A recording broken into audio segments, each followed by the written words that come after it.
Every relationship I was ever in was abusive. I'm a recovering person, and I'm recovering from many, many things. One of them is domestic violence. Jackie regularly comes here to San Bruno Jail to confront perpetrators of domestic violence face-to-face. She works with Resolve to Stop the Violence, the first program in the country to work with incarcerated men to confront their history of domestic abuse through restorative justice. One of the things that I'm stricken by is I look around and I see an absolute melting pot. And I can't think of an issue that is more transcending in cultures than domestic violence.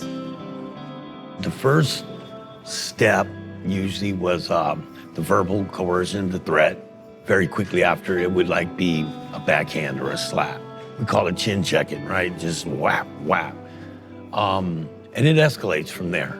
Jimmy Espinoza spent much of his life abusing women before going through RSVP. He's now a facilitator for the program. Once I can objectify a woman and then put a hand to her and gain that, see, I told you, then the ass whoopings would escalate, right, to full out beatings. I never questioned that I wasn't right. Rehabilitation programs for abusers are controversial, particularly when they're proposed as an alternative to incarceration. We sat down with Lee Goodmark, a lawyer and professor who writes extensively about the case for decriminalizing domestic violence. How effective is restorative justice? There are pockets of programs across the country that have tried to do this work, and some of them are doing amazing work around kind of the three central questions of restorative justice, right? What was the harm? What was the impact of that harm? And how do we hold this person accountable? What do they need to do to be able to make that harm whole? We've heard so many horrific stories over the last several months. Some of these guys are monsters. Why advocate for them? I don't see it as advocating for them. I see it as advocating for their partners. The criminal legal system is the primary policy vehicle that we've chosen to deal with domestic violence in the United States. And I just think that's not a realistic way to deal with this problem. It's not lowering rates of domestic violence. And in many cases, it actually exacerbates the factors that cause domestic violence in the first place. How's that? So for example, under and unemployed men are more likely to commit domestic violence. When you put someone through the criminal legal system, it's much more difficult to get a job. Similarly, trauma and violence are highly correlated with domestic violence. So we send you to a place that is violent, and then you go back into your community. And so I've come to believe that while we need the legal system as a backstop for those crimes that are so egregious that we need to have people kind of not among us, we're really failing to do any of the kind of preventative work we need to be doing to stop the violence before it starts. I was subjected to just about every form of abuse by being in this marriage. There was always this level of emotional abuse where he would belittle me.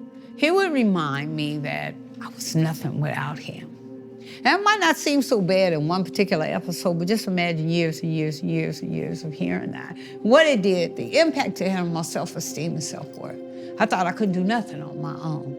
Then there was the beat down. And this was a ritual. This was all consecutive. And after a while, I began to calculate it. I began to prepare myself for it. When a survivor come in, they coming in to talk about what was done to them. And what we do, we process everything that happened to them and we point out what the perpetrators done.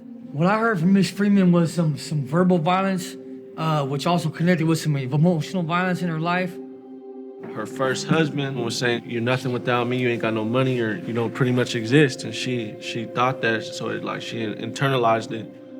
What is it like to sit in one of these chairs and hear a woman's story for the first time and put yourself into your partner's shoes?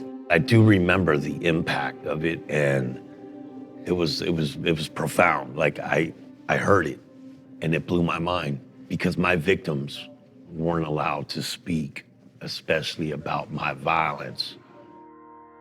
Any of my victims personally, I never got to hear how they felt about anything that I've done to them. It's hard to be empathetic when outside in the streets, but being in here with my head clear, it's like I'm starting to see that empathy is part of who I authentically am. A 2005 study found that after 16 weeks in RSVP, recidivism in the first year of release dropped by more than 80%. You know, we've talked about domestic violence as a women's issue for such a long time. But if 85% of the victims are women, and the vast majority of them are in heterosexual relationships, this is not a women's issue, it's a men's issue. It's just short-sighted not to look at the person who's causing the problem to deal with the problem. And I think we'll really start to see now what the potential for restorative justice is.